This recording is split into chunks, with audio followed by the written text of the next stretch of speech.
ఆయన చేత ఆయన చేత ఆయన చేతిలో ఉన్నది. ఆయన చేతిలో ఉన్నది.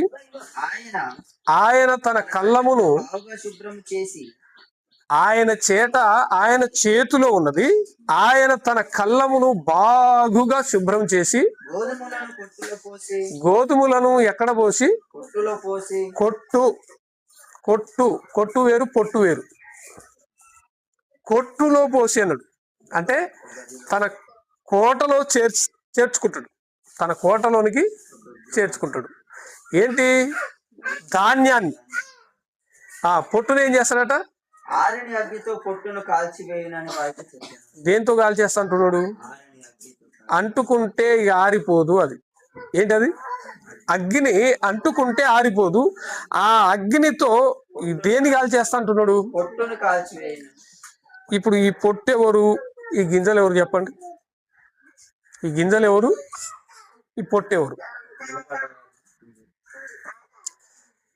గాలికి శాట మనం ఇలా పెట్టినాం అనుకో, అది ఒడ్లు కావచ్చు, గోధుమలు కావచ్చు, ఏదైనా కావచ్చు. మనం ఇలా పోస్తున్నప్పుడు గాలి వస్తున్నప్పుడు పొట్టు ఎక్కడ పడుతుంది? గింజలు ఎక్కడ పడతాయి? గింజలేమో పోసిన చోటే ఉంటాయి. పొట్టు ఎక్కడ ఉంటది? దానిలో నుంచి బాగా దూరంగా వెళ్ళిపోతుంది. అంటే భక్తిహీనులను దేనితో పోలుస్తున్నాడు ఇప్పుడు? పొట్టుతోటి. ఈ పొట్టును దేనితో కాల్చేస్తున్నాడు? ఆరని అగ్నితో కాల్చివేస్తున్నాడు. ఈరోజు మనం ఎక్కడ ఉందాం మరి? పొట్టులో ఉందామా, కొట్టులో ఉందామా?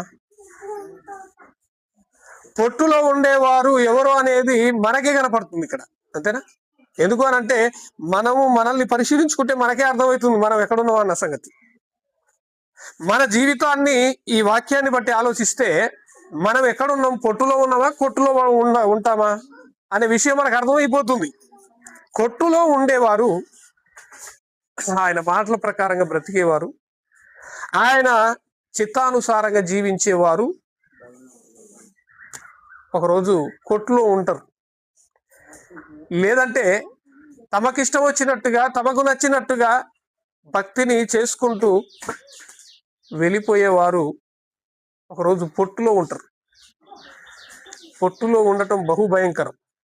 ఎందుకంటే తగలబెడితే కాలిపోయిన తర్వాత బూడిదైతే బాగుండేది, కానీ అది ఆరిపోని అగ్ని. ఆ అగ్ని ఎప్పటికీ ఆరదు. దానికి మరొకసారి చెప్పింది కదా, ప్రభువే చెప్పింది కదా, ఆరని అగ్నిలోనికి ఆత్మ, అగ్ని ఆరదు ఆత్మ పురుగు అన్నాడు.